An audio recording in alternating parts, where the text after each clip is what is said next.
Kids play around with all kinds of things, but there has been a trend to play around with something quite dangerous: copying violent threats and posting them on social media.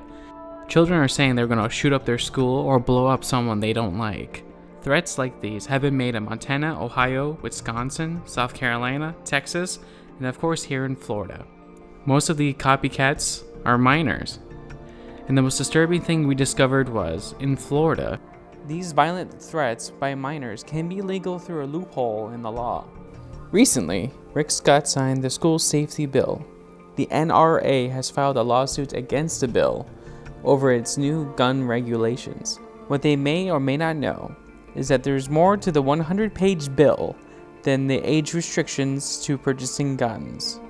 New 100-page gun bill does amend this loophole to include the following language: or any person who makes, posts, or transmits a threat in a writing or other record, including an electronic record, to conduct a mass shooting or any act of terrorism in any manner that will allow another person to view that threat, commits a felony of the second degree. This amends a section of the law originally written in 1913. Now, back in 1913, of course, technology was much different. Back then you would write a letter and you'd have it delivered to someone, a pretty easy process. If you did that and you threatened the person harm or the person's family harm, then you would be subject to being prosecuted under 836.10.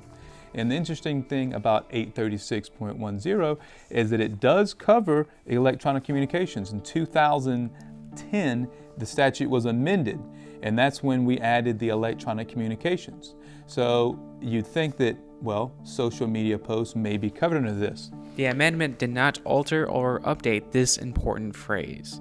Whether such a letter or communication be signed or anonymous to any person containing a threat to kill or to do bodily injury to the person to whom such letter or communication is sent. To recap, if a minor posts a violent threat on Twitter and does not send it to his or her target, it's free speech. And this isn't hypothetical, it happened in 2016. Defendant JAW, a minor, posted these threats. Can't wait to shoot up my school. School getting shot up on a Tuesday. Night effing sucked. Can't wait to shoot up my school soon. Now, he posted all these things on Twitter. Okay? He was arrested.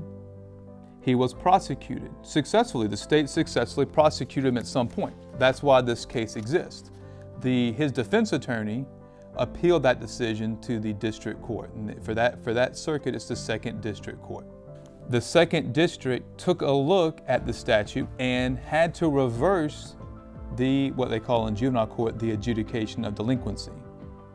And you can actually, when you read the case, you can see how much it actually hurt the court to reverse the conviction.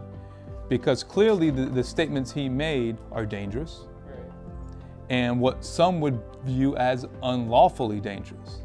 The court had to overturn the conviction because the threats were never sent to the target directly. It was just posted. JAW's school learned of the threats from a watchdog group who was actively looking for threats against schools. The court saw the issue as a potential problem and wrote 6 paragraphs expressing their concern. The Florida legislature needs to change this. In the court opinion itself, the judge pleads to the Florida State Congress to do something about this loophole. Quote, "This court has explained that Section 836.10 does not criminalize written threats that have not been sent to the person being threatened or a member of that person's family. We emphasize, however, that the type of threat at issue in this case pose a serious problem. The legislature may wish to revisit Section 836.10 to address the modern problem of threats issued and shared publicly on social media." Now here's a sad part of the story. The state legislature did try to do something, and they failed. In 2017, House Bill 575 and Senate Bill 260 were introduced. They each had to get through 5 committees before it can be voted on in the House and the Senate floors.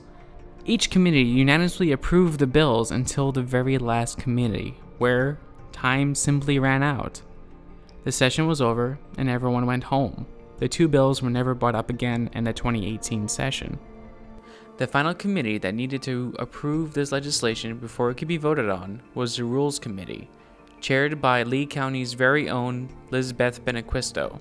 We reached out to everyone on the Rules Committee, including Senator Benequisto, but at this time, no one responded to our request for an interview. Now, the school safety bill closes this loophole, but if it doesn't survive the lawsuit, the loophole may open back up again. No matter what happens, however, the threats will keep going, no matter what.